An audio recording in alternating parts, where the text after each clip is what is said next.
En compagnie d'Antoine de Maximi, vous êtes ce type en chemise rouge avec une caméra accrochée au bout d'une tige et qui essaie de se faire inviter à dormir chez des gens dans un pays dont il ne parle pas la langue. Et ça s'appelle J'irai dormir chez vous. Ça existe depuis 2005 sur France 5. Cet été, il y aura 3 nouvelles destinations, les Philippines, l'Arménie et la République des Kiribati en Océanie.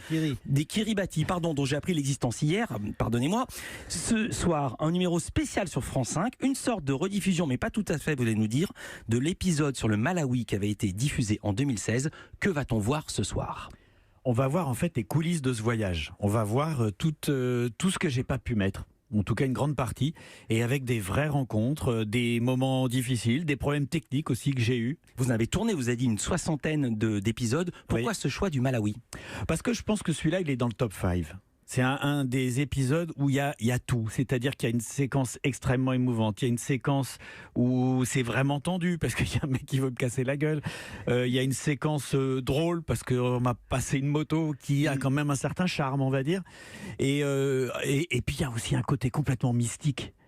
On va entendre le côté mystique, c'est aussi un des pays les plus pauvres d'Afrique. Les gens qui ne connaissent pas l'émission se demandent toujours comment vous faites pour parvenir à trouver quelqu'un qui vous invite à dormir chez lui. Et il y a dans cet épisode un élément de réponse un peu mystique. Vous rencontrez un jeune prêtre, une sorte d'exorciste catholique qui vous parle et vous analyse. Et ce qui est frappant, c'est qu'il perçoit pourquoi un programme comme le vôtre peut exister. J'irai dormir chez vous.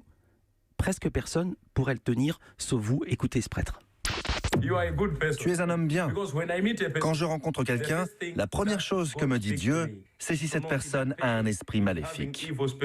Dès que tu es entré, quand tu as demandé à filmer, mon esprit a été convaincu qu'il n'y avait rien de satanique en toi.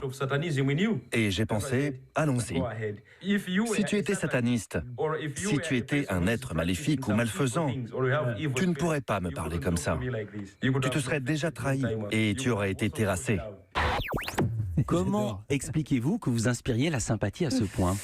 Si tant est que ça puisse s'expliquer. J'en sais rien, moi je m'amuse. Ça c'est très important. Quand je pars en voyage comme ça, je m'amuse. Et je pense que ça sent et qu'il y a une vraie spontanéité et authenticité que les gens perçoivent.